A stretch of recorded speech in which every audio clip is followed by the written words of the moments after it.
All right, this is the Pro Wrestling Illustrated podcast for WrestleMania week. I'm your host, PWI senior writer Al Castle, with my co-host, as always, Brian Solomon. How's it going? Happy to be here, as always, Al. Yes, and a very special week. So we got a very special panel. First time in a while, fellow senior writer, Harry Burkett. Good to have you back. Great to be with you for what's become a annual tradition, the preview for WrestleMania. Yeah, always a lot of fun. And because it is such a big deal, we got the boss here, Kevin McElvaney, PWI editor-in-chief. What's up? Not much. Just hanging out on a podcast with three pretty cool dudes. You're going out to Vegas, as am I, right? When are you heading out? I am flying out this evening, red-eye flight. I think I have an intended 11 events on my calendar over the course of the week. We'll see how many of them I actually get to, but yeah. I'm going out in the middle of the night too. I think we might be on the same flight. I don't know. Well, I guess not. You're coming from a different place. Yeah. What I don't have is tickets to WrestleMania yet, so I'm still very much like this. And I just and part of my plan was the box office, because I've learned that that's usually the way to go. And I learned not long ago that the Allegiant Stadium box office does not sell tickets. You pick up tickets, but you're still kind of on your own with Ticketmaster. So there's no shortage of tickets. I'm just kind of being, I'd say, a cheapskate, but when you look at these prices, it's not really being a cheapskate. I don't think you are not being a cheapskate. $500 for a nosebleed, that's well, officially, with fees and stuff, behind the stage nosebleeds, which is where I assume I will end up, is because again, it's times 4. It's going with the wife and the kids for the 2 nights, is in the $650 range now.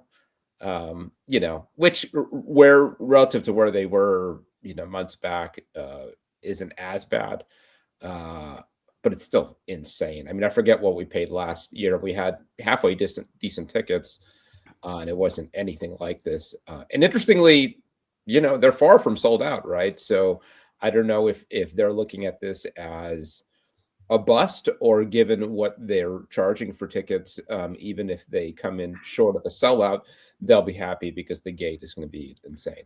Well, it could be a market correction kind of a thing too, because one of the things I always talk about is, when you say that the tickets are unaffordable now or whatever, what you're really saying is, and Bob Smith says this all the time, they're just not affordable for me. Right. They're affordable if they're still selling out. People are buying them. Obviously, they're not unaffordable. But if they do get to a point, like you're saying, where they are struggling to sell out WrestleMania, which should not be happening with a hot product, then maybe that is a sign to say, hey, maybe we rein these prices in just a little bit so we could actually sell the building out, which they have the ability to do. I mean, the interest level wise. I do wonder too how much of this is like TKO, because look at UFC tickets; they're absurd, and they do tend to do well. Usually, they're not always. They don't always sell out, but they tend to pack in those venues, and they charge whatever they want seemingly for tickets. Yeah, and I always. So you mean there's no $25 seats as with WrestleMania 9? Yeah, what Basil said. We need to bring back Basil DeVito. I think that's the problem. What happened to the $25 tickets?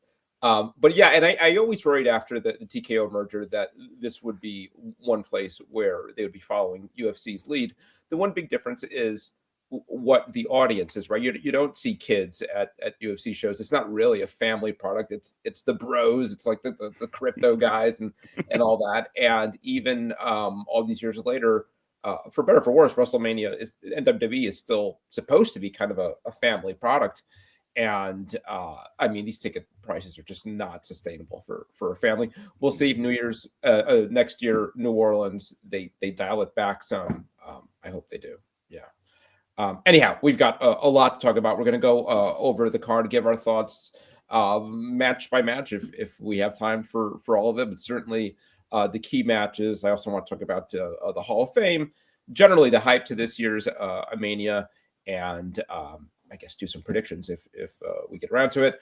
Before that, let me tell you about the latest issue of Pro Wrestling Illustrated. I got mine in the mail a couple days ago, and a fun issue, a little bit of a throwback issue. I didn't have that much to do with this, so I wasn't sure what to expect, and then I got it, and it was a lot of fun. Brian, you have a lot to do with it. A real fun feature on the WWE era. Pretty ambitious undertaking, kind of given the history of WWE. What was your starting point? I know you talk about the ruthless aggression era. So are we talking about basically the last 20 years or so? Well, the idea was, and this had been on my radar for a long time, but I didn't know what to do with this idea. But I knew we were approaching the turning point where, WWF became WWE. And yes, I'm not dense. I know that's just a brand name change. I was there when it happened. It's not some, it's not like they moved to a different building or they changed owners or something. But they became WWE in May of 2002. And so I started doing the math. What is the point where the company now has been known as WWE longer than they were known as the WWF, which started in 1979. Off the top of my head, I believe it was June 1979 that the changeover happened. They dropped the W, they became the WWF. So I thought, well, this is amazing because most people don't even, people still call it the WWF all these years later. And I'm thinking like, wow, this deserves something, but I don't know what. And so I was talking to Kevin about it, and we were kind of like, talking about this milestone. And I thought, well, okay, how about we look back on that time period, because so much has happened since then. It's like coming out of the Attitude Era, like you said, starting Ruthless Aggression, and all the way up until today. What if we did a look back on, and also because it's 23 years, I know that's an odd number, but for a lot of fans today, that's ancient history. So it's like you're doing this vast retrospective, but you have a definite starting point. It's 2002. I also like the idea. It doesn't go too far back beyond the living memory of most readers. Like it's something that can be nostalgic for almost any reader of PWI if you're over like, I don't know, 25, 30, right? And so then it was just a matter of breaking down what are we going to look at? So it's things like, well, the rise of NXT, the women's revolution, John Cena as basically the face of that entire era, the bloodline, like the pandemic era, like all the major things that happened during that time. And of course, with the requisite, top 10 this, top 10 that, the greatest WrestleMania matches, the top stars, the greatest draft moments. We did a thing on the draft. So it was really ambitious. I was glad to have a platform to do it on rather than just have it be a tweet, It was nice because originally I just thought, oh, that'll be a cool tweet. Hey, guys, did you know that blah, blah, blah, blah, blah. But it turned out to be a PWI cover story, and I'm very grateful for that. That's mind-blowing that it's been WWE longer than it was WWF. Wow, because I mean, I remember vividly, like, I'm never going to call it WWE. It'll always be WWF to me. I was there, and I was furious. I remember going like, guys, this is like changing the name of Coca-Cola. Yeah. And I was wrong because I said, this is going to be a disaster. This brand, it's like Q-tips. It's like, you know what I mean? Like it's like Kleenex. People don't even know, a lot of casual fans, that there's any other kind of wrestling besides WWE, or the WWF. So I thought it was going to be a disaster. It was not. I mean, there were other, the business was a disaster, but it was not because of the change of the name. It had nothing to do with that. I remember when it first started, the first magazine, because I was in the magazine division, the first magazine that had WWE on it, it was not one of the monthly issues. It was the Hulkamania special magazine that we did when Hulk Hogan came back. If you've ever seen it, it's the black cover with Hulk Hogan in the tie-dye. I might have it like 3 feet away from me. Okay, that was the first magazine that they gave me as a managing editor to manage from top to bottom. Like, because I started as just a copy editor, and they were like, this is going to be your baby. Oh, and by the way, it's the first one that's not going to have the WWF in it. And I was just like, no, I'm not doing it. I don't care what you say. It's going to be the WWF in there. I'm not listening to you. That's the one. That's the one. And my boss, Barry Werner, was like, this is coming from Vince. You have to do this. You have no choice. Like, if you don't make the change, we'll make the change. I mean, I was that bad. I was like the kid standing in front of the tank in Tiananmen Square. I was like the wrestling magazine version of that. But eventually I had to give up. It was just I really was angry about it, and I was mad. It took a while. It didn't roll off the tongue. No. It still isn't. It's the "wee" that was like the joke. But that is mind blowing. The logo doesn't look, even all these years later, as clean as it did with the F. In part because there's no E, right? I mean, it's WWE, but there's just two W's. Right. Wow. So some of it has always been a little awkward. One interesting thing, though, like, we have this conversation all the time. When was WWE at its best? And people will talk about the Attitude Era or the Golden Era in the 80s or the 70s. If we're, being very literal, it right now is the greatest time in the history of WWE, right? Because the reality is that a lot of that wasn't, if you're going back, whatever it is, 23 years, right? Almost objectively speaking, it's never been as good as it is now. And I was, I wanted to give it a positive spin partly and say, you know what, a lot of amazing things have happened in the last 23 years since this change. Let's take a look. But it wasn't just rose-colored glasses. I did talk about how, they were coming out of the Attitude Era, a very hot period. And they did struggle. There were periods where they struggled creatively, and the business certainly wasn't at the level that it was at. And I went through Ruthless Aggression and the PG era, and all the other bajillion different eras that people, an era now is like a year and a half. So all the other eras that they talk about. And I mean, I try to be honest and very, transparent, but with a celebratory spin. I mean, the idea is we're celebrating something, a milestone in a way, and looking back, it's more good than bad in there. It's more positive for sure. But it was all my own, opinions of that period. So I'm proud of it. I think it came together really well. It's got incredible photography. I'm grateful to everybody. I was nervous because it has so many moving parts. I thought, like, oh my God, they're going to kill me. There's 47 sidebars and, the running text that goes through it all. But it came out great. Yeah. It's a lot of fun. It's like a lot of bite-sized stuff. So easy to digest. Like you said, tons of great photos.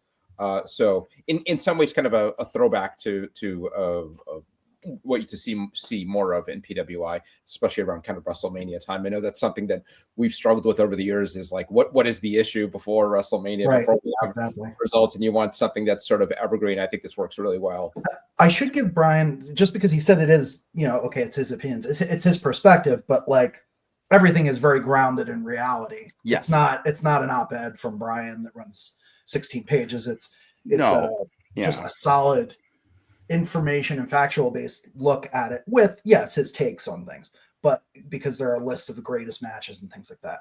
I don't think it's anything super controversial. Like, I'm not saying that Charlie Haas was the greast wrestler of the WWE era. You tried to say that, and I edited it out because it seemed a little heavy-handed. So but I one last pitch for it is that a lot of these photos either have never appeared in any magazine before, or it's been a very long time since any of them have run. So just a cool little thing. And we still have our regular columns in there. We have a couple other feature stories. So it's a great issue. I think this is, I think I said on Twitter, this is low key, one of the, as the kids say, one of the better issues we've done in a long time, I think. It's a banger. It's a banger. Yeah. And I've got the Way It Was column in there for the old school fans. It's a look at the Flair and Steamboat trilogy from 1989. They're a great series of matches, which, it's not a neat and tidy anniversary, but it's the 36th anniversary of that trilogy. So I thought it would be fun to look at those matches. I've also got my usual lockup column in there. So I'm all over that thing. Lots to see here. PWI-online.com is the place to go. No spoilers, Kevin, but what is the plan for WrestleMania coverage? So we're coming back with Supercards. So we're going to. So this will be part of Supercards. I know sometimes it doesn't line up. Okay. So it's going to be an XL issue again. It's got the extra 16 pages in it. It'll be a slightly higher cover price. So now, if you're not subscribed yet, it's a good reason to go and subscribe, because that issue, the 500, the women's 250, and the awards issue are all going to be these larger issues this year. So, I mean, you pretty much made your money's worth, gotten your money back on those 4 issues alone. Plus you get 5 more if you subscribe now. So it's a great time to do it. But we'll have super cards with WrestleMania coverage. We've got, it'll have Dynasty, events from TNA, New Japan, Stardom. Just it's going to be a great issue. So keep a lookout for that. Absolutely. PWI-online.com. Want to get into it, WrestleMania. I'll get my spiel out of the way, and then I very much want to hear from Harry. We haven't heard from yet. But, big picture, now that we're here at WrestleMania week, we have something of a completed card for 2 nights. I would be lying if I said I was kind of blown away by this card. I think when I look, there are WrestleManias over the years that are sort of can't miss, right? And I think last year's was that. And you look at the star power and the build up for these matches, and you think, something would have to go drastically wrong for this not to be a terrific WrestleMania. This isn't that. I think if anything, this is going to have to exceed expectations, because when I look at it on paper, I don't know if I want to say I'm underwhelmed, but I'm not blown away by the at least the marquee value of most of these matches. I think in some ways WWE is a victim of its own long-term storylines, that a lot of stuff wrapped up in the last few months, right? I mean, like we're finally sort of done with Bloodline versus Bloodline, Drew McIntyre and Punk, Damian Priest and Finn, all these storylines that were months or years in the making.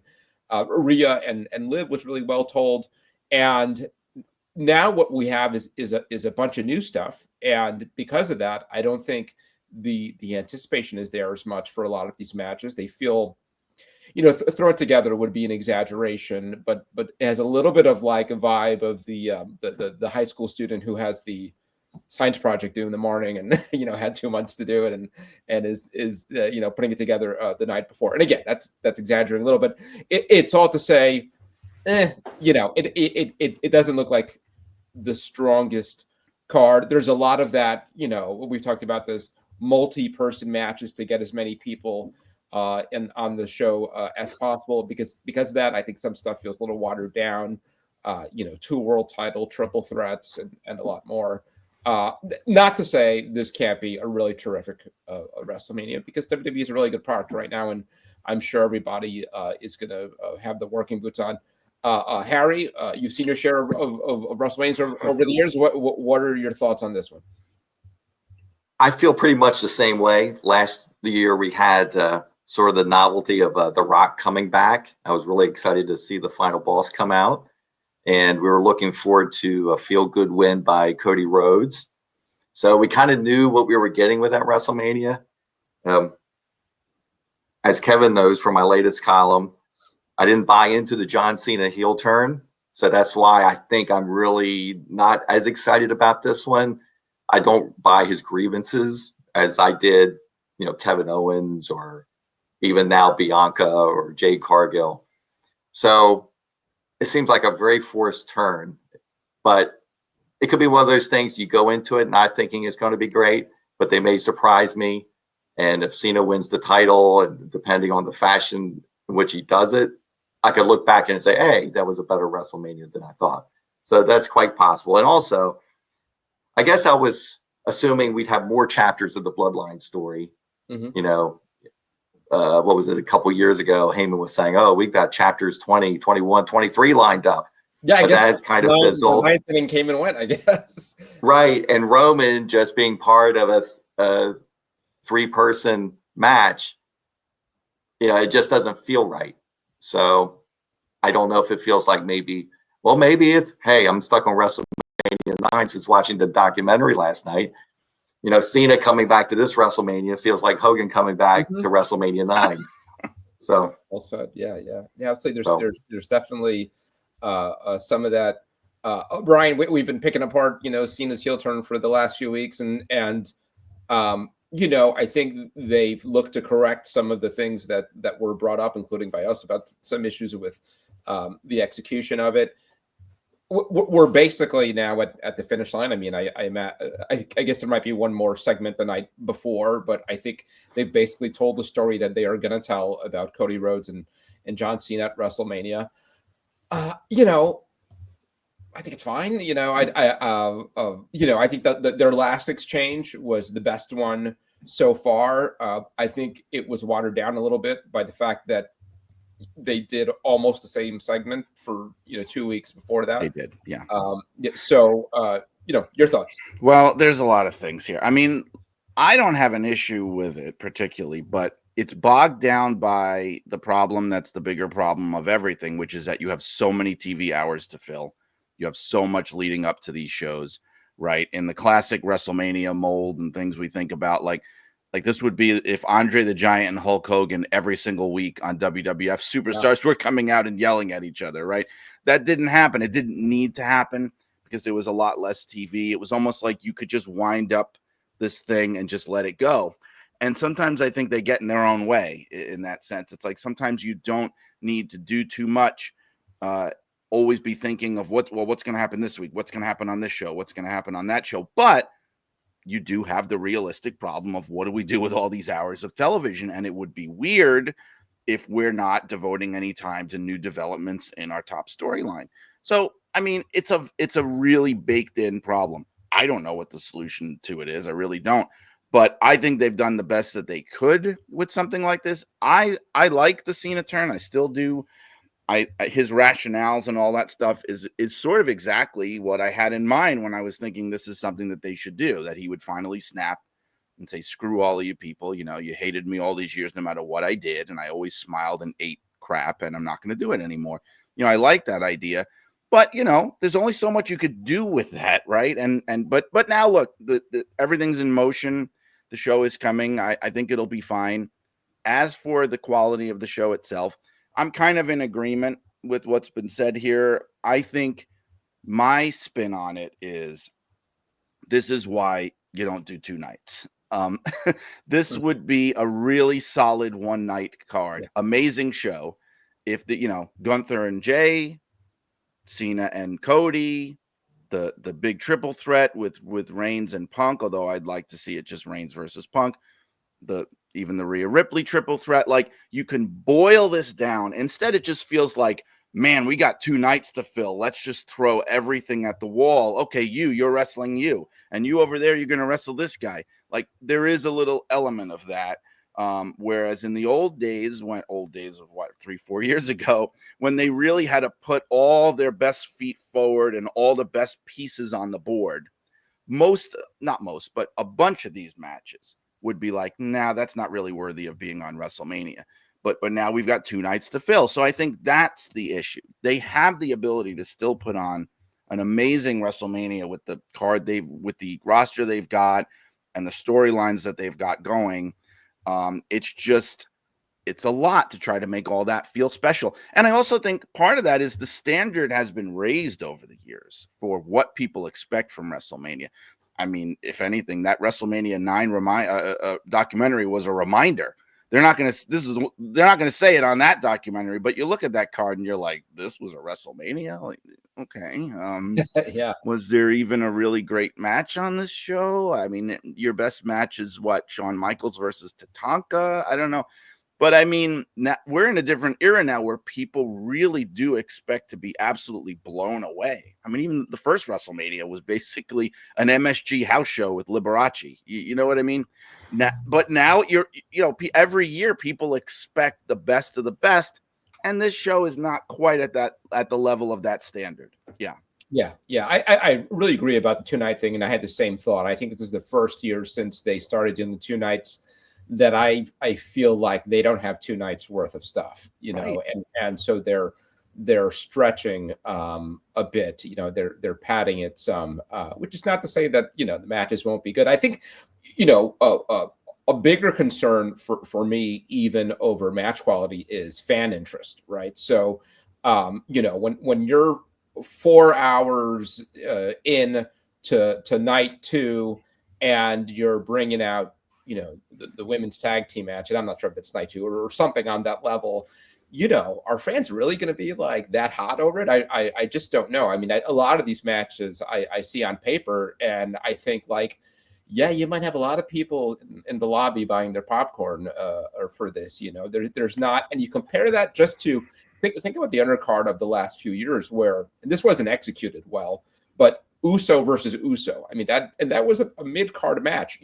A Ray versus Dominic, father versus son. These were all low on the card, but they loaded these cards up so well. You look at the lower card stuff on this show, and I mean it's something you'd see on a Raw. I mean, Damian Priest versus Drew McIntyre. No build why, at all. Why do we need that? Was anyone in the world asking for that? Yeah. Right. War Raiders and New Day. I mean, these are not WrestleMania matches. No. So certainly not if you're trying to put on your best show, and those are not matches that would have been on a one-night WrestleMania. I think this year. Kevin, your thoughts? Oh boy, yeah. So I mean, there's this trend toward, and WWE has not been doing this as much, but like maximalism and having like tons of matches. Certainly AEW does it, and probably does it a little too much. But they're not the only, like the smallest independent to the biggest international promotion. There tend to be these just long, super loaded cards. I think these two nights seem especially, maybe overbooked to use the word, but I think they kind of look like that because we've been seeing these WWE pay-per-views that are scaled back where you have 4 or 5 matches. So yeah, like naturally anything above that is going to seem really long. And then you have 2 nights on top of that. So you have these full cards on each night. You have matches with, again, as you said, all these multi-person matches, matches that are seemingly just in place to feature people, not necessarily to conclude rivalries. But I mean, even that is, the company's been hot and they've been building to these other big shows and storylines have wrapped up. So you don't have all of these things that are just waiting to, last year you spoke of the undercard matches, and the year before, I believe, where you have all these things that have been simmering for months and months. And just because it's been necessary to build these big stadium shows, I think you can't really do that anymore. If you want to fill these stadiums up, if you want to keep the fan interest going, it's hard to stretch out some of these feuds. So you have to kind of come up with these new ways to get people interested.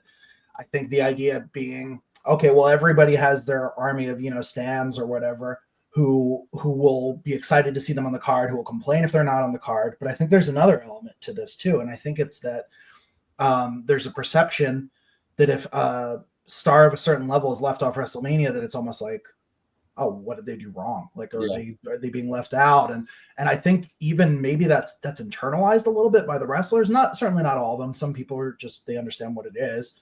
But, you have people who are, as an example, we just heard this interview with Stephanie Vauquer, who chose a lower money contract. And she said this publicly with WWE over one with AEW, because WWE that's her dream. She wants to go wrestle for WWE. She wants to be on these big stages like WrestleMania. So I think when you have fans who grow up, they're watching the product, they become wrestlers. And that's the case with a lot of the roster now. Yeah. It's their dream to, like a CM Punk to main event WrestleMania. That's a very real goal of his. That's not a TV storyline. And I think every year where that doesn't happen, he's going to feel a little more of a certain type of way about it. So I think there are a lot of different masters that they have to serve here, because you have to keep fan interest high. You want to keep the roster happy and engaged. You want to make sure that, WrestleMania can't be a 5-match card. It could be an 8-9 match card. It's going to be the biggest show of the year, and it could be a single night, certainly. But yeah, I think they're seeing some of the, not exactly consequences, because a lot of these are consequences of them being hot and doing really well. But I think there are a lot of different factors that led to it being such a bloated card that at the same time, not even bloated. It's a loaded card, but it doesn't feel as exciting on paper as these last couple of years did. And I don't know, I'm rambling a bit, but yeah, no, I agree with all of that. I mean, I do think some of it is that this feels less like the culmination of months of storytelling and more we need some stories for WrestleMania. So let's kind of rush. Pentagon is feuding with Braun and Dominic and Finn, and we'll put that on. Let's make storyline the next 2 weeks with that, and there's a lot of that going on. But let's get into it. Harry, I guess we already talked a little bit about Cena and Cody, but maybe a predictions here. It's another thing that could affect this WrestleMania is that. Typically, with some exceptions, you try to send fans home happy on the biggest night of the year. And I think there's an expectation, and I'd argue that the right move to make here is not to do that, because the more historically significant thing would be Cena winning. But it could be a real bummer. We might close out kind of like this ho-hum WrestleMania with like a real a down note. So do you assume John Cena is winning? I do assume that. I guess I still have PTSD from Cody's run in AEW, where I'm hearing a few Cody sucks chants out there too. I can see where this could very easily turn. Maybe not on the level of Rock Hogan, but I could see Cena getting a groundswell of support during the match, especially if he does his signature moves. And if he doesn't win, then the question is, then what was it all for? That was it just for a one-shot WrestleMania? He sort of flushed over 20 years of goodwill down the toilet. But what I would like to know is, and maybe one of you guys know, what is his level of commitment to WWE in his final year? Does he have more dates planned than maybe we anticipate? And he has potentially more title defenses he couldn't make if he were champion. So he's around for a while, right? He's around through, I think he said he's around through December. He's signed into whatever this year's version of Clash at the Castle is, which is in September, I think. So yeah, Cena's going to be around for a while. And so, it's almost hard to conceive how you do this if Cena doesn't win the championship, right? I mean, for him to lose at WrestleMania and then continued wrestling as a heel and chasing that world title. I think Cody needs to be the pursuer at this point before he's been champion for a year. That's a substantial amount of time. He could use the switch and roles. I think he might have to go back into bunkhouse stampede mode again. Go back to his dusty roots. But the other thing is though, like, does Cody lose and do you go right back to a rematch? And presumably he'd have to lose some more. Does Cody move into a different program? What is that program? Because Cena as a heel champion, and Brian, I know this was kind of the blueprint you laid out months ago. Cena as the heel kind of going on a run. And this is sort of like, this is your last chance to do all those big matches. So I would think you got to move on from Cody because you got to get Cena versus everybody else over the next few months. Yeah, I think that's probably the move. I mean, who knows what they're going to do, but I mean, that would make the most sense where it becomes the Cena reign of terror, right? Which was the thing that people didn't expect originally. They thought it would be this feel-good, kissing babies, goodbye, John Cena year. And instead he's out there. And, Cody at the end of it, right? But it's got to be more like, now I'm going to go through all your favorite guys. Oh, you said I buried people all those years, and that's what I did. Well, I'm going to bury everybody. And just lean into all the worst behavior that he was accused of doing all those years. I mean, from a meta point of view, right, to have him beat all these top guys in WWE would be like, the thing that he was accused of doing years ago, except now it's explicit. Like, have him just infuriating people by beating all these people that they think he shouldn't be beating, and then at the end of it, when the time is right, it goes back to Cody. And you have Cody running as a thread through all this, like I'm trying to get it back, but maybe he's got all these other distractions happening along the way. Because like you guys were saying, if he doesn't win, it is weird. And I don't know what they would do. I almost think, and I think this would be not the thing to do, but the thing I could see happening is if they already turn him back. You know what I mean? Like that would be the only way I could see in my mind that he doesn't win. Like he doesn't win, The Rock berates him and blames him for it and blah, blah, blah. And then John Cena has that Andre the Giant WrestleMania 6 moment and goes out on top as a face and then wrestles the rest of the run as a babyface. But I just think that's so muddled. I don't know why they would do that unless they're thinking, well, that will make the people love him even more for the next few months. I mean, I don't know. I don't know what you do if he doesn't win. Yeah. You know, a fun sideline to a Cena heel persona would be if they leaned into his personality on Total Bellas as sort of like a borderline neurotic control freak. And yeah, that would be like a humorous aspect to his heel turn. Yeah, or maybe you have all the, you know, John Cena as the guy. His gimmick is I'm the guy that doesn't want commitment in a relationship. Oh my gosh! and you could have like him, you know, rejecting all these women that want to like be his girlfriend. That could be the way you go with it. He's like, I'm not really ready for this, you know. You know, I could see. I think one thing they could do, where you don't have to have him beat Cody Rhodes 2 or 3 times in a row, if they wanted to, is you have whoever your next guy up is. At the top of my head was Jey Uso if he doesn't beat Gunther, but I think Jey Uso is probably beating Gunther. But just whoever your next challenger would be, the next guy that would face Cena, the guy you really want to be your number 2 babyface, have him ready for this. Have Cena and Rock and probably Travis Scott just tell him how to work a punch first, and then have them, you know, just beat the crap out of Cody after the match, injury angle, something like that. Somebody has to come out and rescue Cody. Then you send, and you could do that. You could just easily do this at Backlash. You don't have to do it at WrestleMania if you don't want to like go on heavy with the heat on Cena. But I could see that being a way where you send the fans home happy and that you have a challenger. You have them even call Cena out on the mic and blah, blah, blah. Like you got to run a big angle after the match, I think. And then you have Cody sit on the bench for a little bit and then he comes back and he can feud with whoever and, you know, be held away from Cena for a little bit before he eventually gets the rematch with him. And maybe corporate Rock prevents that from happening with his boardroom power or something like that. But I think there are different ways you can do this. I don't foresee a scenario where Cena possibly loses this match. I mean, I've said this about a few other big WrestleMania matches in the past. One being Cody Rhodes, Roman Reigns Part 1, but you know, I don't see it happening. I think you have to have Cena win the championship here and then, you know, protect Cody Rhodes in the process.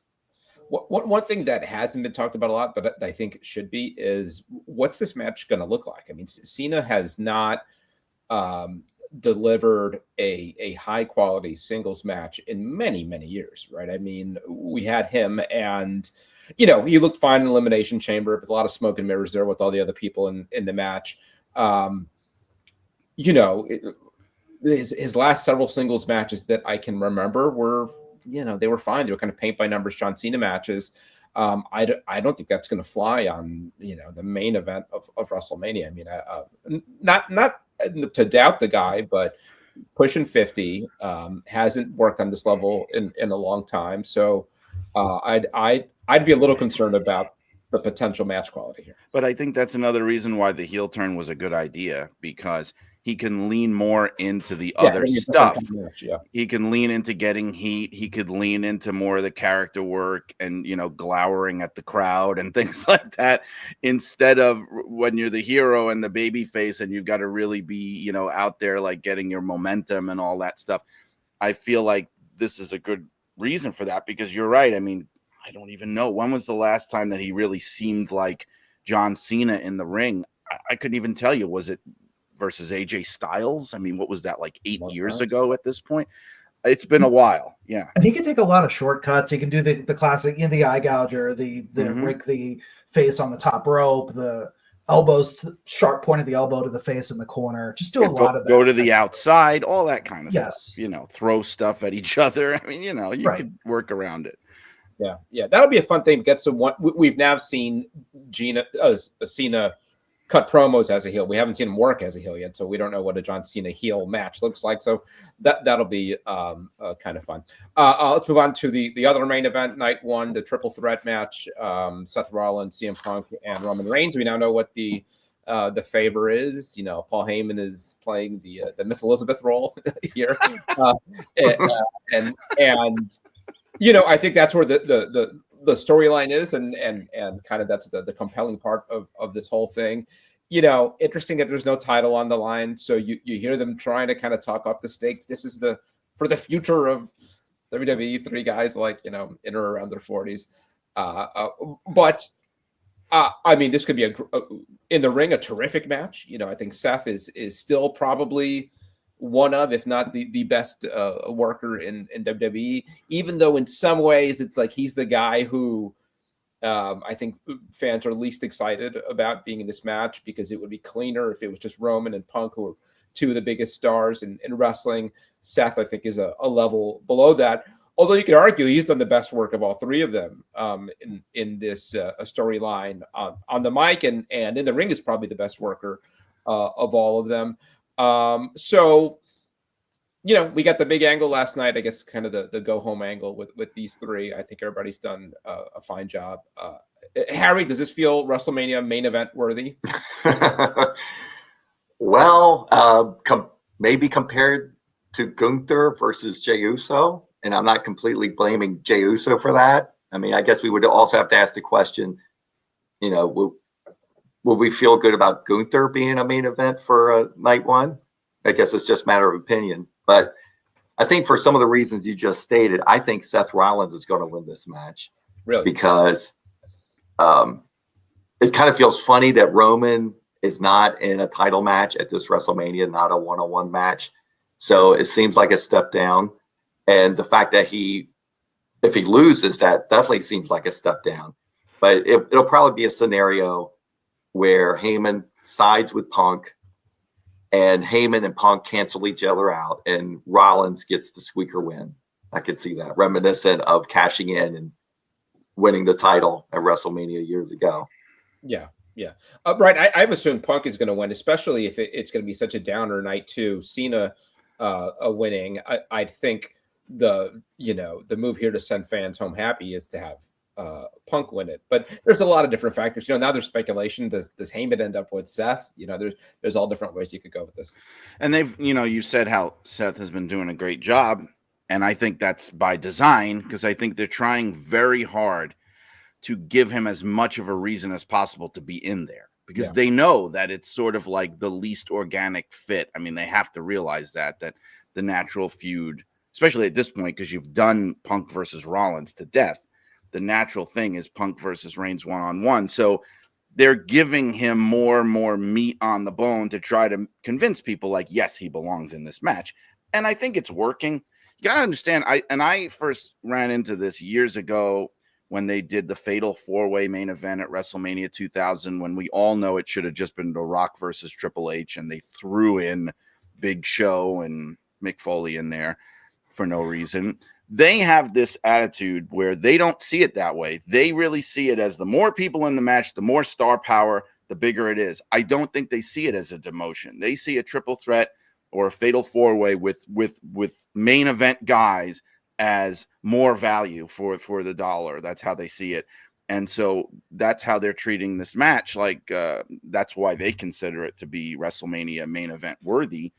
I do agree that if Cena is going to win night two, that it probably makes sense from a fan satisfaction point of view to have Punk win the first night. But I agree with everybody that the potential, the way to go really would have been Punk versus Reigns. But from a reality standpoint, and something that hasn't been said yet, and maybe this is part of the reason why I think this also protects Punk from a physical point of view, of having to carry a WrestleMania main event singles match, at his age, in his injury proneness, and I think this helps him and protects him and gives them more confidence in putting him in that, for the company to put him in that position too. Yeah. Kevin, what do you think is happening with this match? I think It's likely that Punk wins the match. I think like that's he needs that moment for his career, for his reputation, for whatever. And it's not just his character. It's he hasn't, had that. Forget about main event. I mean, he hasn't had like a really career defining WrestleMania moment that springs to mind. So I think he wins the match. I said this last week, or the last time I was on the podcast. It is strange to have a triple threat with nothing at stake. Yeah. Because you're going to have, and I think it will become apparent in the ring, because you're going to have someone stop a pinfall. And it's like, why would Roman Reigns care whether Seth Rollins pins CM Punk in this match? Really? Why would he care? Yeah. Well, it doesn't. The future of the company.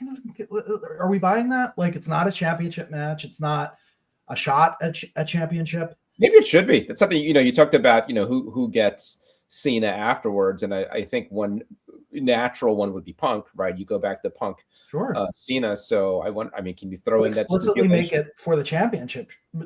Because then it's like, okay, well, yeah, of course he's going to break up the pin. He doesn't want to, because otherwise it's just like, oh, let him pin him. I'll get him another day. Yeah, it just doesn't. There's not a psychological sense to that. But whatever. I think it'll end up being a fine match, and I suspect that Punk comes out victor in the end. Do you agree with putting this on last rather than Gunther Jay as the night one main event?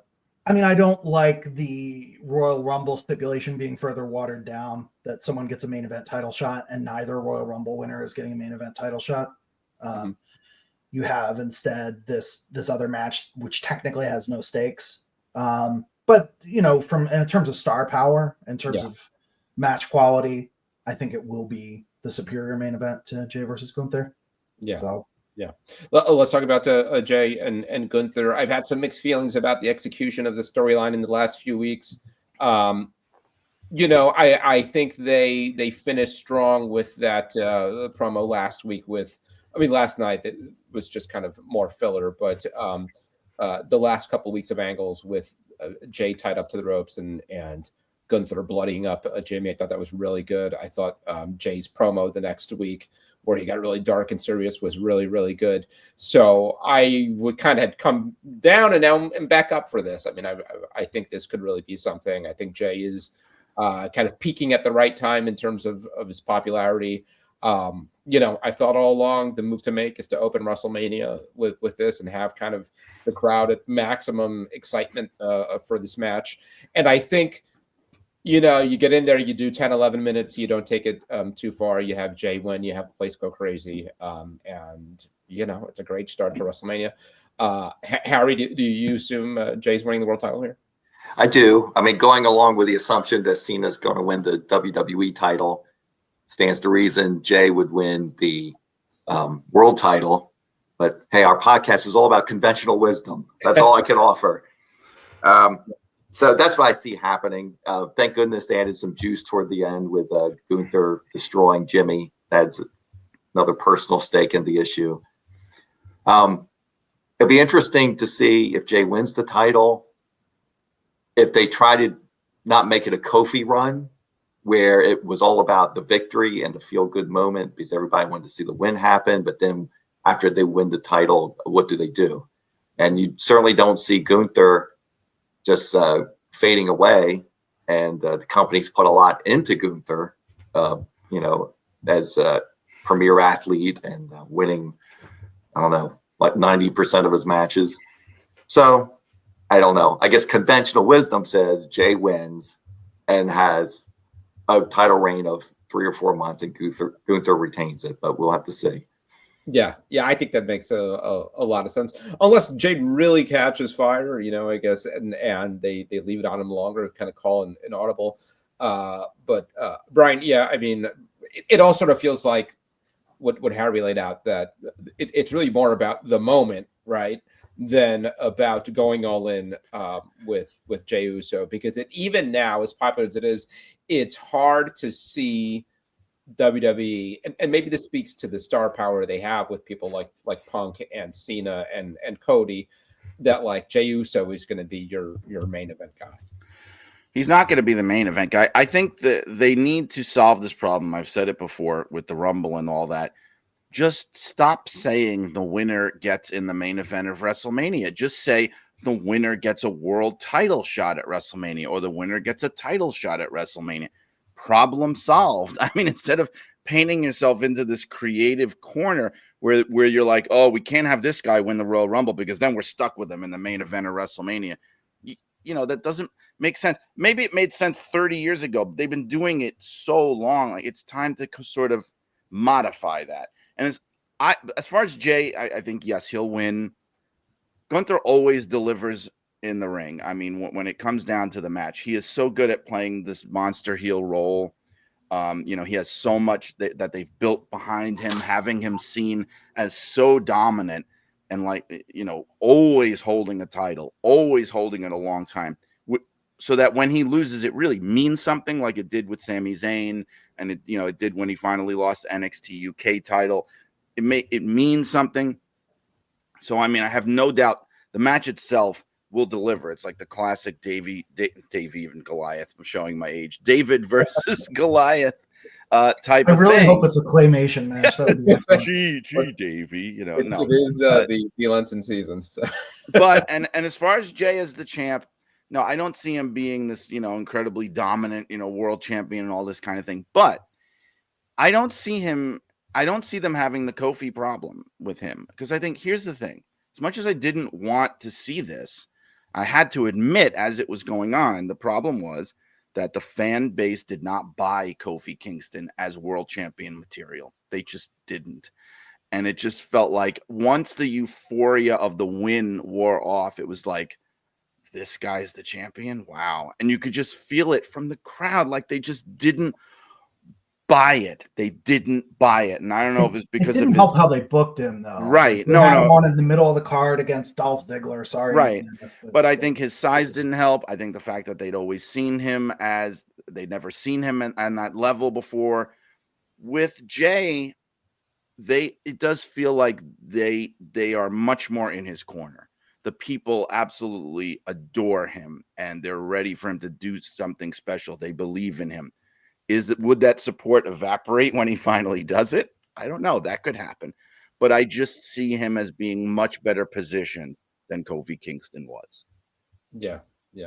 Kevin, give me your thoughts on what's going to happen this match. And if it is Jay, where do you go with him? I mean, what are the what's awaiting him on the other side? Is it maybe Braun Breaker or something like that as a kind of... Yeah, I mean, I don't think that you do Jay and Gunther again, especially with him winning the Royal Rumble, if you're not intending to deliver on that and give him the championship, make him main event Jay Uso. I just hope it's not Jey Uso versus The Miz next month. I hope it's a meaningful title defense against a top tier contender. I don't know if they would want Braun Breaker to be losing to Jey Uso. Maybe the idea is that they're going to pull the trigger on him too. I don't know. So I don't see that match happening right away. Can you go back to Bloodline stuff, Jacob Fatu or Solo or something like that? There's different options. You could maybe out of left field, you could have we're going to decide that Karrion Kross is going to be a challenger or something like that. Yeah. I'm not suggesting they do it. I'm just saying that it's the kind of thing they would do is have just someone come out. Who would you least expect to come out and challenge him right now? And it's that guy. In terms of long-term storytelling, I don't see them doing this because this would absolutely destroy Jey Uso and what they've worked hard to do. But from a storyline point of view, as a writer, I'm saying the most sensible thing to do would have it be Roman Reigns and have him come around after all they've been through. Now you're the world champion. Now you've got the belt.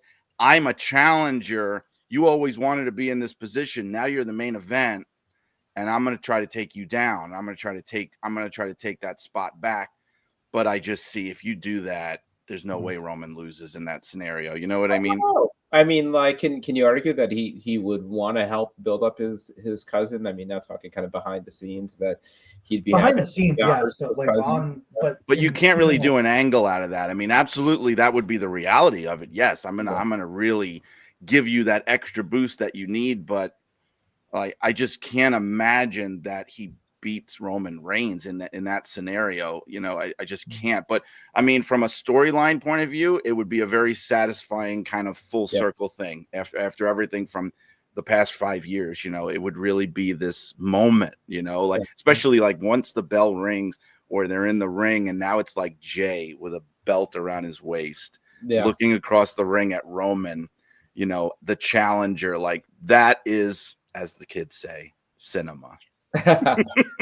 Let's talk about some of the women's matches in a weird way. The match that was kind of like the had the least sort of like interest has now, maybe for all the wrong reasons, gotten some of the most interest, and that's Tiffany and Charlotte Flair.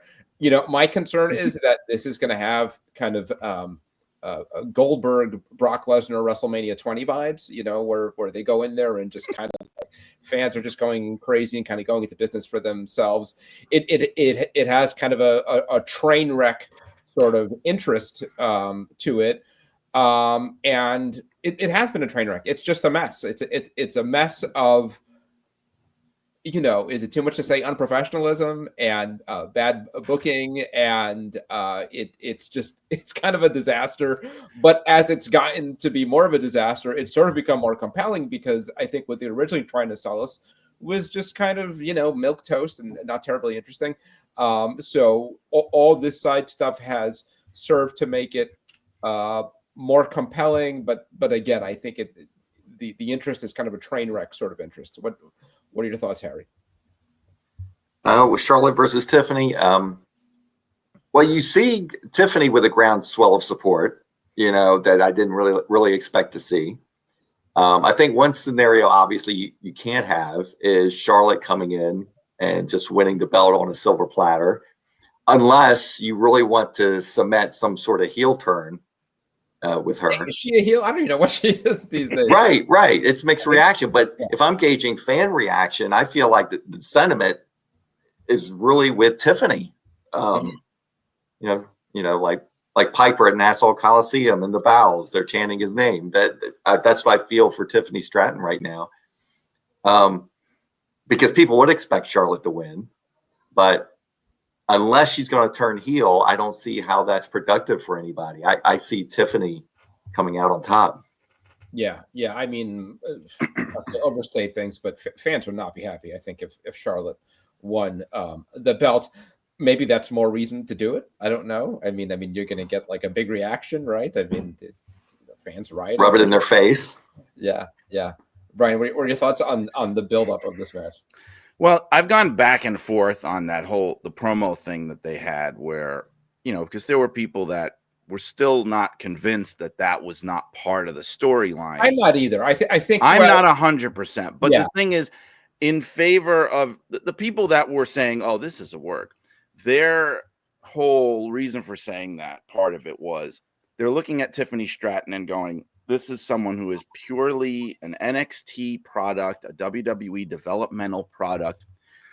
Would this person really have the wherewithal to go into business for themselves like that, who has never even had a promo that wasn't written out chapter and verse for them on a piece of paper? Like, that was the attitude. That's what they were saying. Like, would she even do that? But isn't that technically Charlotte though too, Brian? Like, well, that was never shooting right. from the hip. And my response to that was exactly that. Like, I don't know if Charlotte would have the ability to even do that. The only thing she has in her favor is that she's more of a legacy, and she has the experience maybe of watching her father work, or being around a lot more of the old guard people who were capable of shooting from the hip.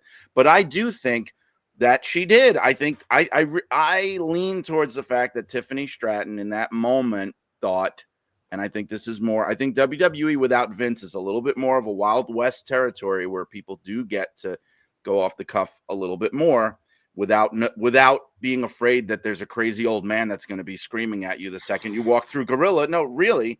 I think in that moment she did say in her mind, this match has no juice. People don't care about this. I really don't like this person, and I'm going to use that. I really think some of that was happening there. And I don't hate it. I think it actually made this match more interesting than what it was. It turned it into something where people are now asking questions, wondering what's going to happen, that sort of thing. I still think, it's not one of your more memorable Mania matches, but I think that they went above and beyond to do everything they can to generate interest in this match, whether it was scripted or not. Yeah. I'm okay with that. Kevin, why, and I'm trying to be diplomatic here, but I don't think it's a diplomatic way of doing it. Why is Charlotte so bad? I mean, I just feel like since she's come back, she's awful. I mean, she's getting so flustered. So No, easily. you're not wrong, Al. Yeah. She's the professional, she's the veteran, and one out there looking like an amateur. And is she the only person in the world who didn't expect this reaction from fans? This has been a problem with Charlotte for years. There's just some kind of disconnect with fans, and it is sort of more like amplified than ever. And she seems wholly unprepared for it. I mean, unless it's 4D chess, I mean, maybe, she's been around. How could she not expect some of this? I think if the storyline that is happening does not have some off script things happening, which multiple reports now have it, that some of this was off script, from, Wrestling Observer, Fightful, when you have both of those sources report something, it's usually there's some legitimacy to it. It's, there can be bad information fed on purpose. It's not impossible, but I just think even that first promo where the via satellite interview where they were sitting next to the split screen and Charlotte is just talking over Tiffany and not letting her get her scripted promo out. Whether that was, a call made by someone saying like, okay, railroad her here. Like it could have been someone behind the scenes suggesting it, but it came across badly. It did not come across like, yes, okay, the heel's going to be obnoxious and they're going to step on the babyface's toes sometimes, but they're also going to give them enough room to get in there and get those jabs at them. And it doesn't seem like Charlotte's doing that. So whether that's being done on purpose to get us all talking about this match or not, I don't know. I suspect that by the time WrestleMania happens, because this is a multi-million-dollar company, I think they will get their crap together, and I think the match itself will be good because I think, the two of them obviously have the athleticism. Charlotte has the veteran instincts. I don't know about that.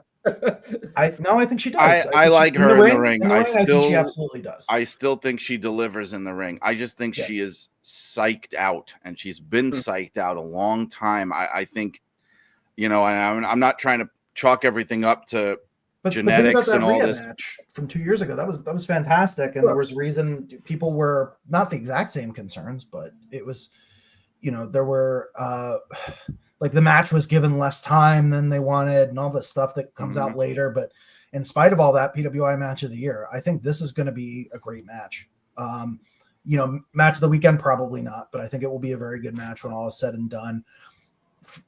For reasons that we'll get to with the other women's title match, I suspect that Tiffany retains here. So that's kind of where I land with it. Yeah. Let's talk about the other women's title match. A lot of what we said about the other triple threat, I think applies here. I think this would have felt cleaner if it was just Bianca and Rhea, which is a WrestleMania dream match that's been talked about for a long time. I'm not sure why they inserted Io into the mix other than, Io is really good and you don't want to leave her off the show. But even in the build-up, and I think some of this has to do with the language barrier, it's hard to interject her into the storyline. You've got Rhea and Bianca kind of jawing at each other, and Io's kind of like standing there. It's a bad look for her. I would have rather it was just Rhea and Bianca. So it does take away a little bit of the enjoyment for me. I don't doubt it's going to be a terrific match. I'm not sure where fans are going to be on this. I guess Rhea is the most over of the three. But this is another one where the storyline to me feels kind of last minute, kind of like we need something for all these women. Let's, just a few months ago, it was the whodunit with Bianca and Naomi and Jade, and then all of a sudden she's in this 3-way feud, and Rhea had her own thing going with Liv. So this is all very new, and I guess to get it sort of WrestleMania ready, it feels like it's been on overdrive and rushed essentially, and I think that's hurt it a little bit. Harry, what are your thoughts on this match? Well, 3-way matches, 4-way matches, they always give the loser some cover. And I can't fully explain why, but I feel like Rhea Ripley could sustain a loss and not be harmed by it in this situation.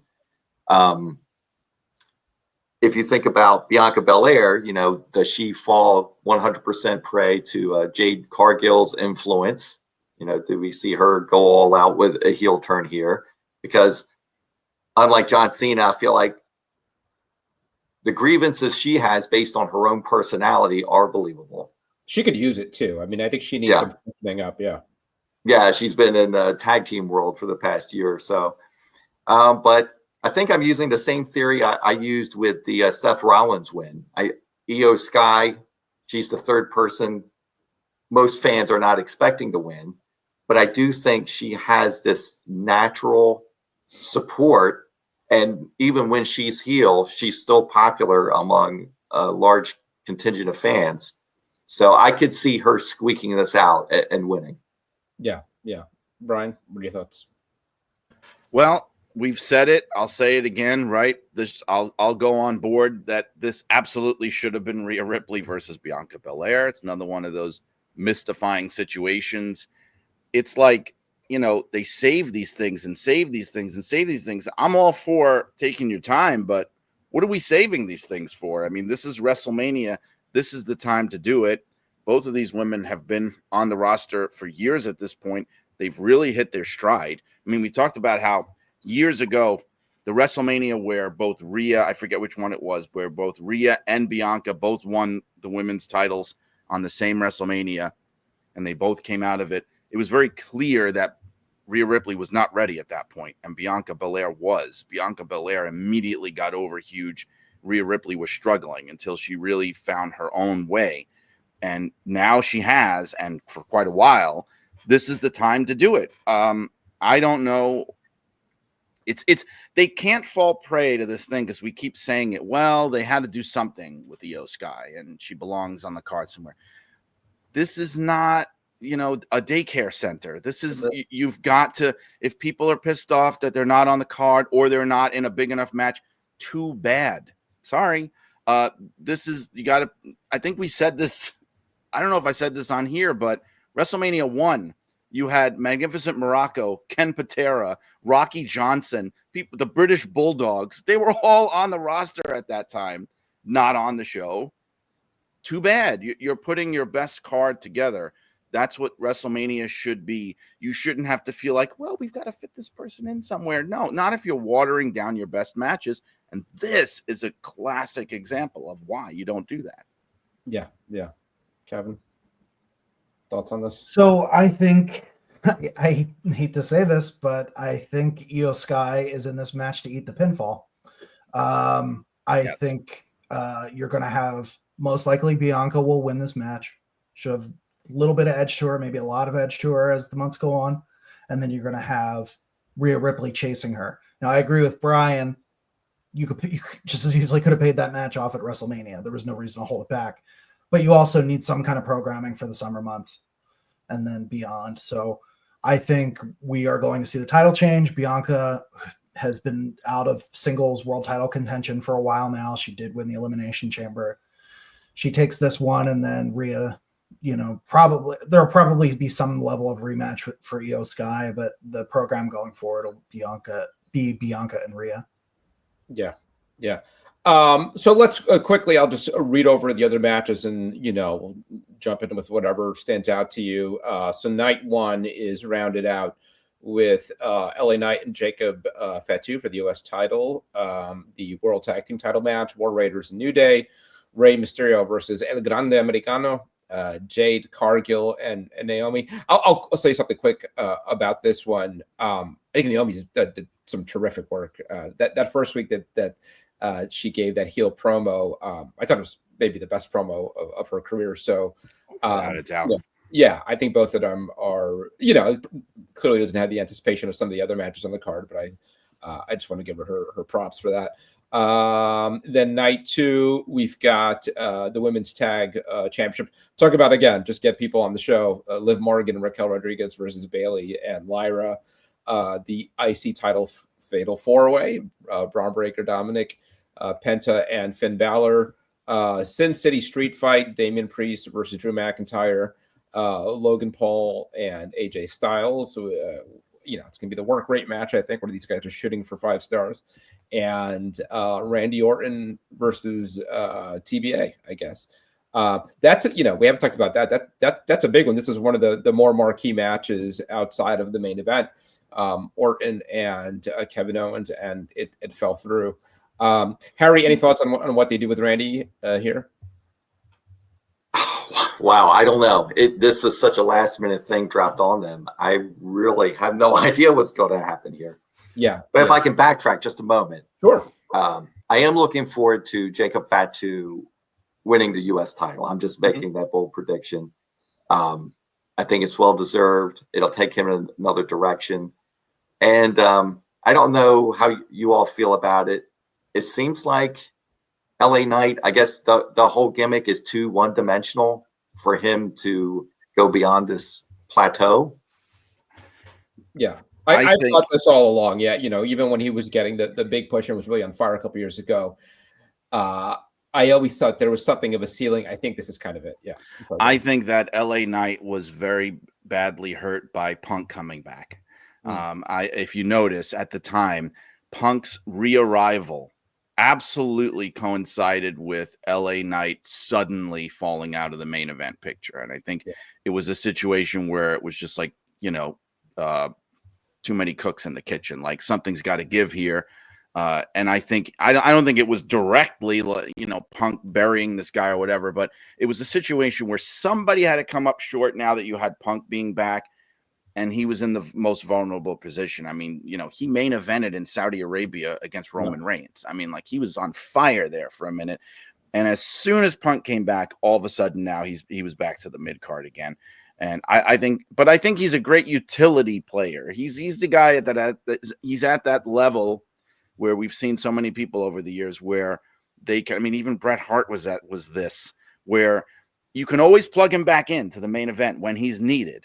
But then he can sort of hover around the upper mid card a lot of the time when he's not in the main event. He's that kind of a person. But I want to say something about the Orton situation, because I think it's actually a great opportunity that got dropped in their lap. And I think this might be where they're going with, because now this is Jeff Cobb, right? Jeff Cobb. No, but wait a minute. That's sort of where I'm going. Not Jeff Cobb in particular, but it's a situation where now they've got Rusev back. They've got Aleister Black back. This is a spot where you could have that WrestleMania shock where, oh my God, it's Rusev. And he beats Randy Orton. Another thing, and I know it's not as far-fetched as it sounds, and they've teased it a little bit. I'm a huge Nick Aldis fan. Yeah, I agree. Yeah. And I don't know. He's not an Adam Pearce. He's not somebody who has said, I'm done wrestling. I don't want to wrestle anymore. I don't know why they haven't plugged him in as a wrestler. He's a great talent. He's in great shape. He's in the prime of his career. And if they were waiting to pull the trigger, this is the moment, because the average WWE fan doesn't really even know that he was a wrestler at all. Or if they do, they have a vague notion of it. They certainly don't know what he looks like under that suit. I mean, that is a gasp moment. Have him come out there, take off his robe, and everybody goes, wow, this guy is legit, and have him win. I mean, if you really want to get him started as a wrestler on the roster, that's the way to do it. Or even just as a one-shot thing, in which case I would not have him win, right. But as a one-shot thing to say, Nick Aldis can go, and we're going to plug him in and have a great WrestleMania moment, and then he goes back to being the GM, they could do that too. I mean, I think there's a lot of opportunities now, unfortunately, because of what happened to Kevin Owens. I think that's the move. I would have thought that's where they were going, except that they kind of acknowledged it, which told me, all right, so they're not doing it, because they had Randy tell Nick, like, why don't you get that suit off? And to me, that was like, okay, I guess they're not doing this. But that second option where it is the one-off, you're going to earn my respect kind of thing. And he loses to Randy and, he finishes with the RKO. I think that would have been fine. Again, I don't think they're doing it. I think a Rusev is a possibility. I think it's also a possibility that there's just like an angle, there's not even a match, is, like an Undertaker Cena type thing. Yeah. Or we've got all these legends who will be in Vegas for that weekend. Is it some kind of exchange with Steve Austin or whoever, I don't know, and not really a match, which would be kind of a bummer. I've thought about Black and I thought about Rusev. On one hand, it immediately makes their reintroduction important to do it on the WrestleMania stage and do it with one of the biggest names in the company. On the other hand, it's like it would still be Rusev versus Randy Orton, and I don't know. But that's wrestling. It's all about perception and making something seem special. I mean, I think, don't forget, Rusev wrestled John Cena on WrestleMania. Yeah. I mean, I think there's possibilities there. Yeah. Speaking of seeming special and being special, another match that was mentioned along the way was the Jade Cargill and Naomi match. This is actually making history in that it is the first women's singles match, first non-title women's singles match in WrestleMania history. Is that right? Think about that. No, is that right? My brain went to. I think you're right. Yeah, Kat and Terry Runnels or something like that, or was that for a title? Was it a pillow fight? Was that? No, actually, no. I think that might be true, but let's just pretend that didn't happen. Yeah, I do that. You might be right. I think that was like 16 or 17. Yeah, it was 2000. But you know what? I don't even know. It might have been for the title. How about the first women's singles match, non-title, non-pillow fight? WWE first one. Yeah. So it's the first one not booked as a cat fight. So, Yeah. And well, what do you think about that one, Kevin? It's like we've now had Jade Cargill for about a year, but a lot of that she's been kind of on the DL. So this as a reintroduction to her, I think again, I can't believe she lost her first match back. That's what I'm still reeling from. She lost that match to Liv Morgan on SmackDown. I mean, it's Liv Morgan. Liv Morgan is at a point where a loss to her is not a huge deal, but just to have kind of unceremoniously, oh yeah, she's beaten. And it was her first singles match on television it was something like, it was a very long time. It was maybe like 6 months or something like that. Yep.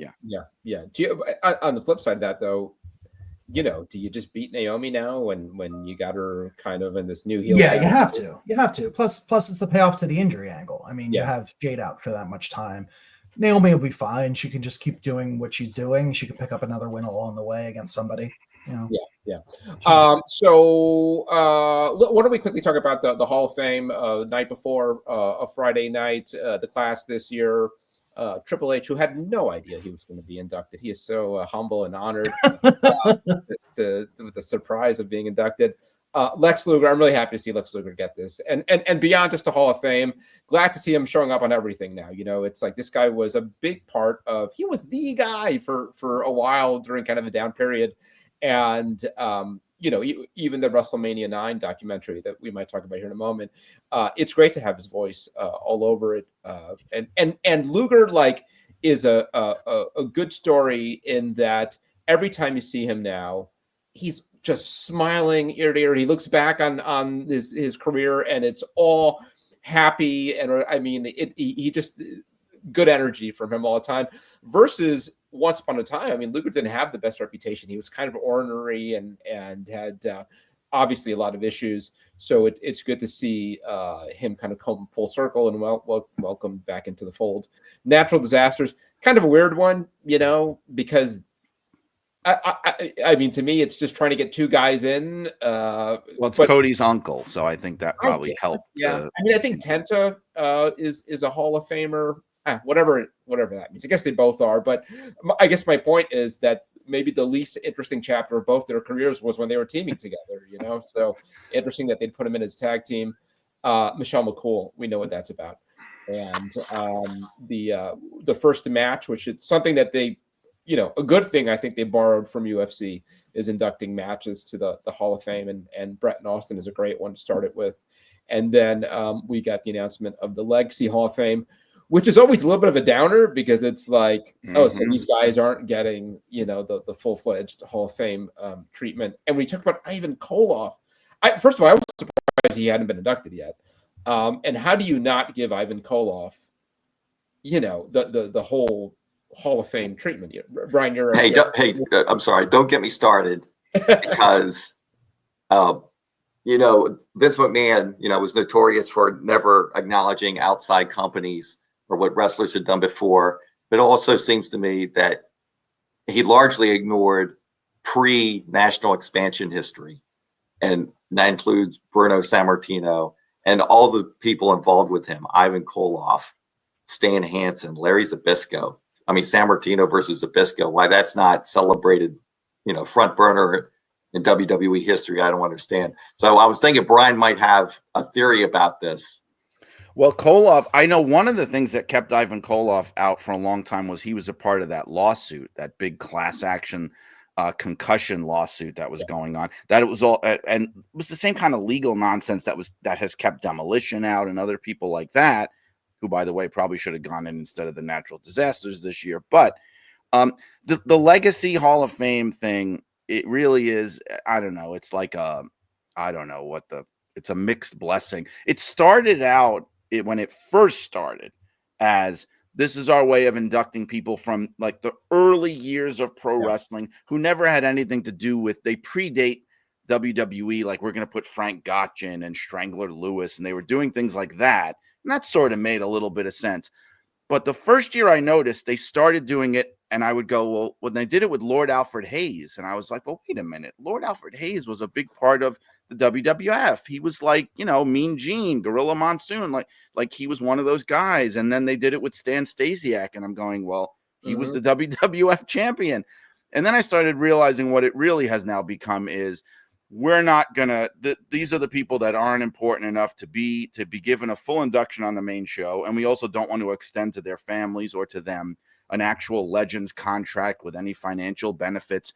It's just a pretend. I hate to put it that way, but it feels like a pretend Hall of Fame induction. Yeah. Kamala was a main event guy, bigger than natural disasters, and around the same period, right? I mean, I think they were on the roster at the same time. Well, also I'm headlining against Hulk Hogan, main event guy in the WWF expansion period. To me, Dory Funk Sr., huge legend, very important person, patriarch of the Funk family, but he's somebody that seems more in line with what the original idea was behind the Legacy wing, which is, well, he didn't really do anything with the WWF. He didn't do anything with us, but he's worthy because he's a huge legend. I could see that. But Ivan Koloff, who was for the longest time, Ivan Koloff, I think it's Ivan Koloff and Sid are like the only 20th century WWF champions who were not in, and now it's just Sid. But certainly of the pre national era, for him not to get a full induction, I'm sorry. Now we're at the point where it looks like anybody who peaked before the 90s is not going to get a full induction, and I think that's kind of sad. Unless they feel like it, right? I mean, so the Rock's mother or grandmother got a full. I know, right. It's a very political thing, and I think there's too much pressure on this Hall of Fame thing now. Like when you've really fully turned it into this TV show, that's the problem with fans there and everything like that. I think because they're not entirely wrong. I have a feeling that 99% of the crowd would probably be asleep during a full Ivan Koloff induction, which is also a shame. I think, you can go back to having it be a dinner kind of a thing where, where you show highlights. I don't know or of it, but, it's just sad because if you're going to do a real Hall of Fame, whatever that means in pro wrestling, try to do it the right way. I think it's great that they're trying to get all the right people in, but sometimes they just make them feel like afterthoughts. And this is kind of an example of that. Yeah. And there was a thought or hope that when Triple H took this thing over, some of the politics would be removed from it. And if anything, in some ways it feels like it's worse than ever. I mean, when you've got Triple H and Michelle McCool going on the same year, it's just preposterous. And then Ivan Koloff and Kamala, relegated to the legacy wing. Another thing that I've heard pointed out, for better or for worse, there seemed to be a formula for this Hall of Fame every year, which was they'd have some kind of minority, right? A person of color, always a woman, a tag team, stuff like that. I guess Kamala going into the legacy Hall of Fame, but yeah, but one thing they would always do, which I think now they've even moved away from in that formula, is they started having it where, okay, now we're gonna have our Attitude Era person or act, and we're gonna have like our classic '80s era person or act, which could have been Kamala, for example, but they don't even do that anymore now. Now that's so far in the past where they're not even doing that anymore. They're lucky. I think they're lucky that even Luger wound up being, getting a full induction, being as far back as he goes in the company. That was not, I don't even think that was a sure thing, that he could have been just sort of like a legacy kind of thing. I'm glad that he's not. Maybe they're making legacy for people that are not with us anymore. That could be another possibility. Yeah, I hadn't thought about that. Because Funk and Koloff and Kamala, right? They would have to be posthumous, right? That's interesting. Maybe that is, if they explain it that way, I'd be more fine with it. Because I just remember they did Thunderbolt Patterson last year or the year before that, and he got a full induction. So he did. You're right. Yeah. So very inconsistent. One other thing on this, that I think would have made Michelle McCool a little easier to swallow: induct Lay Cool. Right? It was a better act. I think it was a more memorable act. Did Michelle McCool really have that much of a better career than Layla did? I don't know. Well, one thing about you mentioned the Thunderbolt Patterson thing too. I think we have to remember that the legacy inductions have been gone for years. They brought it back this year. It hasn't been around for a while, and I think that is another reason for this relegation. Like, I hate to say, but I think if the Legacy Hall of Fame had been, because they hadn't done it in like 5 years, I think Thunderbolt Patterson would have been a legacy induction if they were still doing it. Now that they've brought it back, it gives them an excuse not to have those kind of people on the main show, which makes me sad. Yeah. Kevin, any thoughts on the Hall of Fame or anything else going on this weekend? I mean, you're gonna be there. What are you looking forward to? Yeah, I mean, I should get out of the way and say I don't think that it should just be overlooked that none of the main class. I mean, it's a bunch of white folks. I think it's worth pointing out how many pay-per-views in a row have we not had black male wrestler in a singles match? Prior to this, and we have. I don't know. I don't want to get too far into it, but I think there was this perception that when Triple H took over, things are going to be better. NXT under him was a little more diverse, blah, blah, blah. I keep going back to that press conference with him saying he doesn't see color, he sees talent. Well, then you're saying that the people who are there, who are people of color, are not talented. It's just...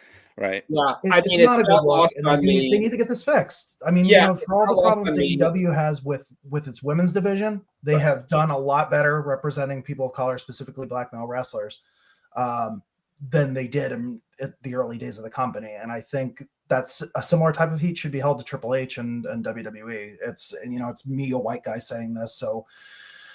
But it's no less true. However, I think beyond that, it's a very exciting week for pro wrestling. I'll be there covering both nights of WrestleMania for Supercards. I will be attending many, many independent international shows. There's all sorts of other things going on. There's WWE World. There's WrestleCon.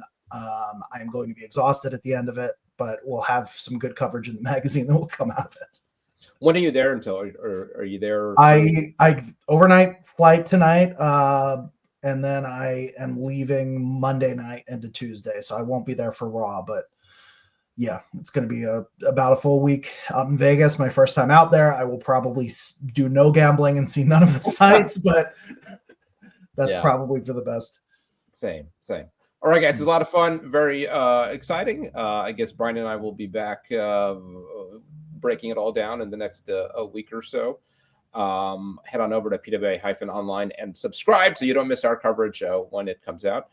Harry, as always, thank you so much. Anything you want to promote before we get out of here?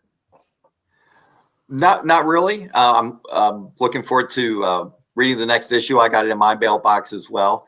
Now, I have to say, when I first saw the headline, the WWE era, I thought that was a statement on the current state of wrestling, and that this was the WWE era until I read a little bit closer. So it wasn't the diss to AEW I thought it was going to be. Just reminded, and I don't want to take up too much more of your time, but I did want to bring up the WrestleMania 9 documentary because I liked it a lot, and I thought it's one of the better documentaries WWE's done in a long time. And what like a cool treasure trove, because they made this point that like you just didn't get footage like this back then, the behind the scenes stuff. So it's so great that they had this and finally did something with it, and I think they did a good job of telling the story of that this was the first WrestleMania spectacle. Now we take for granted what the set looks like and the stage and all that. And this was really the first year where that was even really that much of a consideration. If I've got one nitpick about it is, and maybe I'm naive for even, expecting otherwise, but like, I wish there was some acknowledgement that this is regarded as one of the worst WrestleManias of all time by almost everyone. Right? Exactly. So, yeah, and not only that, but look, that's part of the reason they never did anything with the footage. Come on now.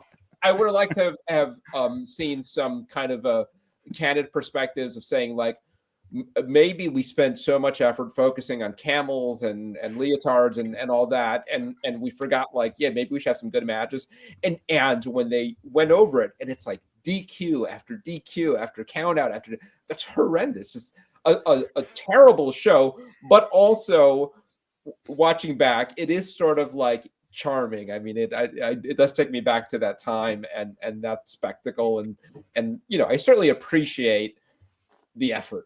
It brought back for me a lot of the trauma. Like I started relitigating in my head all the things I was mad about when it happened that I sort of didn't even think about anymore. Like, it goes without saying, the Hulk Hogan, Bret Hart thing. I was fit to be tied. I was 18 years old. I was in the prime of my, Bret Hart is the future of this company. I'm so glad they strapped the rocket to his back.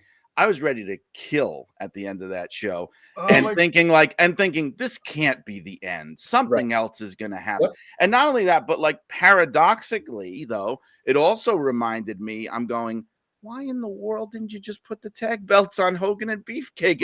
It was like the easiest thing to do. Why muddy this up? It wasn't enough. It wasn't enough. Right. And all that stuff coming back again, all those feelings of going, even at the time, like what you said, thinking, they put all this effort into this, the opulence was Vince McMahon's word. You remember that every other thing was opulence, the opulence of Las Vegas. But the show itself did not deliver. It was an artistic, creative failure. It didn't do well as a buy rate. It was, sort of like the low point of the company. It was all sizzle, no steak. Crowd was dead. The crowd, right? Yeah. They were in a parking lot in Las Vegas, which I'm glad they admitted. That, they wouldn't admit it at the time. They were in a damn parking lot in Las Vegas because they couldn't have it in the nice venue where they had all the boxing, because they knew they couldn't fill it. It was another one of these spins. It was the lowest attended.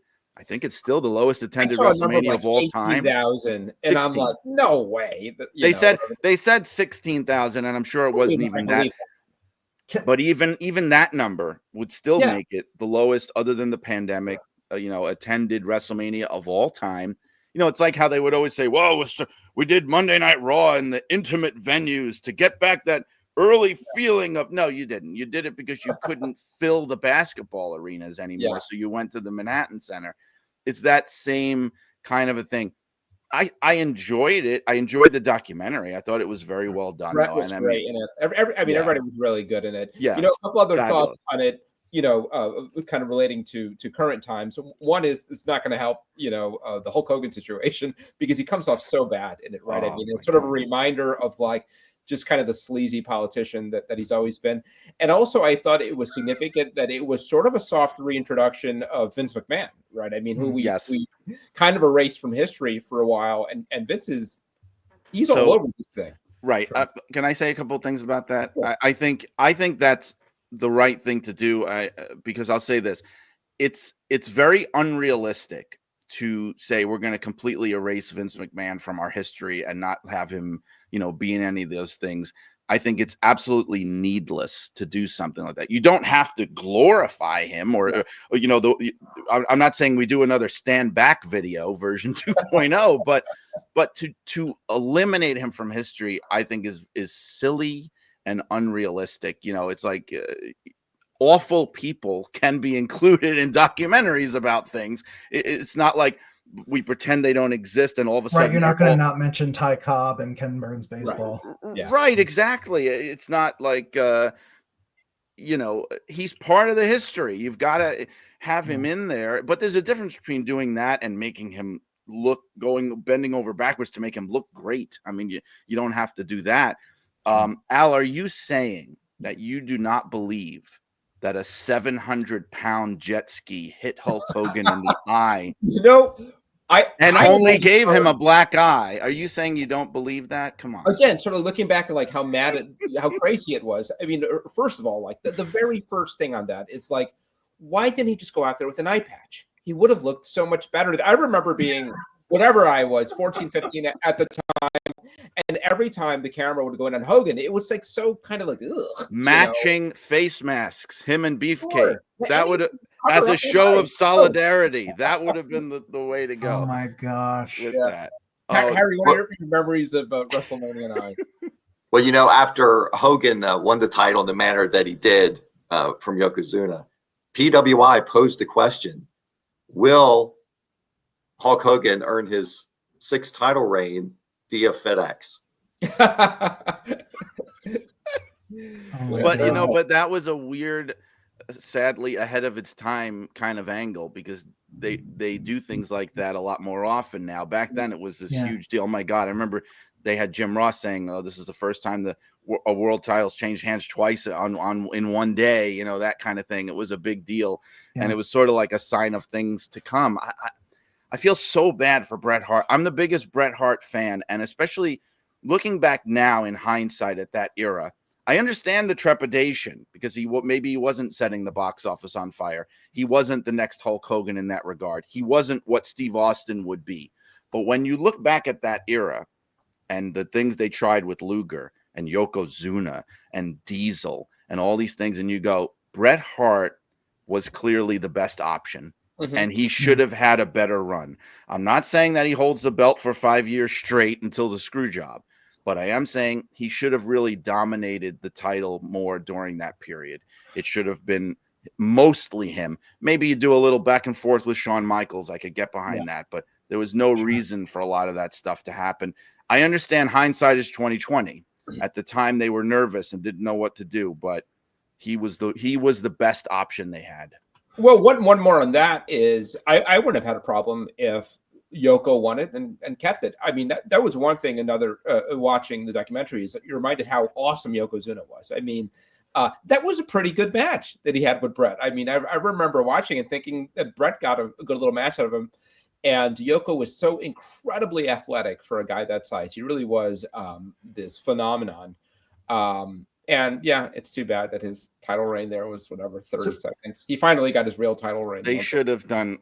I like the idea of Monster Heel champions. It's great and all that. Yeah, I just don't know the Hogan part of that and gone right into the lengthy Yoko reign. I still wouldn't have done the lengthy Yoko reign. I just don't think that they got a lot out of that. I think it was them panicking and saying, Bret's not working, Hogan's not sticking around, so we're going to put it on Yokozuna and have him run roughshod until we figure out somebody to put in this spot. And then they were just like, just give it back to Bret. We couldn't come up with anything better.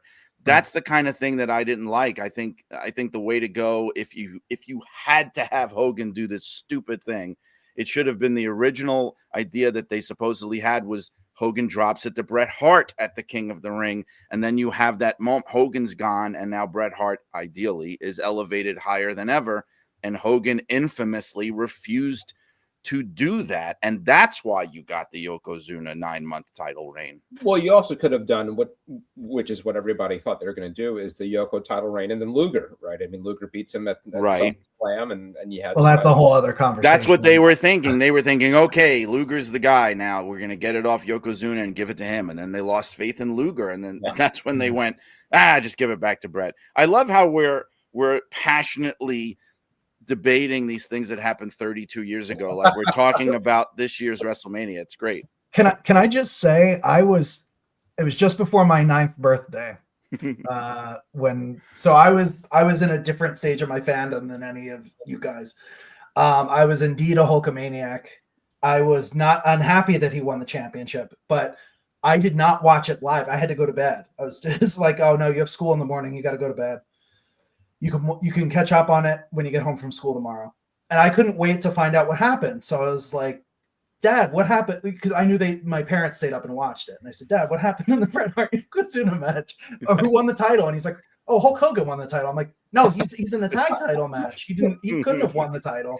And he's like, oh, I don't know. It's just Hulk Hogan won the title. And I'm like, remember Hulk Hogan? That makes no sense. And I go and watch it. I'm like, this makes marginally more sense, but still doesn't make a lot of sense. Even as a fan of his, it would have gone down. Kid, I thought, this is strange.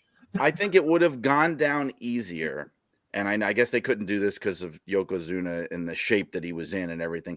If they had it be a real challenge, have it be more of a match instead of just this quick thing. It just felt so cheap. I think it made no sense from a psychology standpoint. Why would the heel champion who just worked the match? Well, that never made Hulk Hogan, right? Oh, and Fuji and the thing. I remember that, yeah, and because I was older and I'm watching it in real time and saying that same exact thing. You've just won the title. Your guy is exhausted. He's 500 pounds. Why would you now issue a challenge to the most dominant star of the last 10 years? Why would you do that in this moment? The stupidest thing ever. Really had one eye. So yes, okay. And then Brett, and it made Brett look so weak that Brett's going, yes, go win the title, Hulk. Go win. Like he's like he's Adrian in Rocky or something. It just made him look second rate, Yeah. I know Hogan's better than me. Go ahead, Hulk. Yeah, right. Yeah. I can't do it, but you can, Hulk. You can do it. Yeah. It really, I mean, it's sort of Hulk at sort of his peak, like hateableness, at the time, he was, what did they get one eye, just like, and he holds the title for 2 months. He doesn't even have any.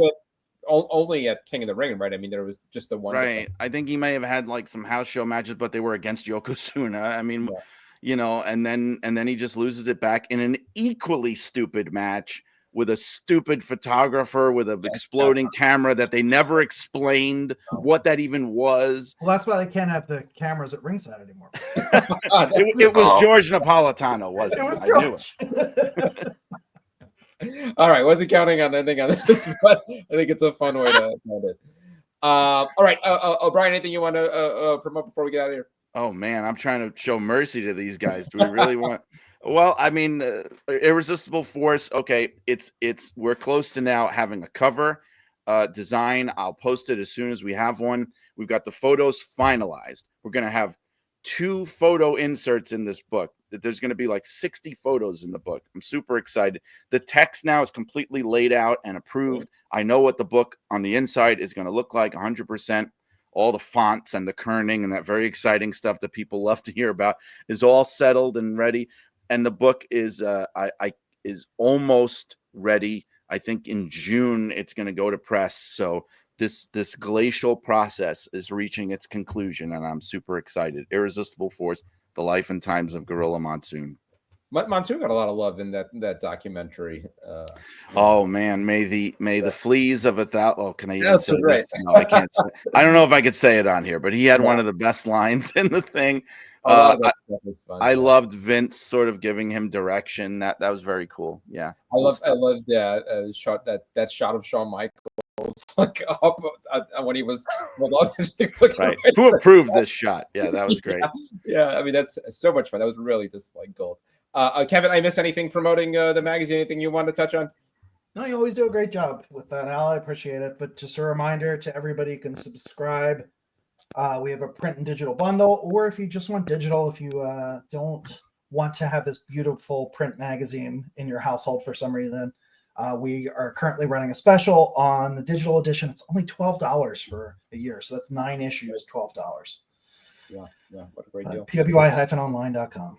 Okay, guys, thank you so much. I appreciate you doing it. Everybody enjoy WrestleMania, and we will be back soon.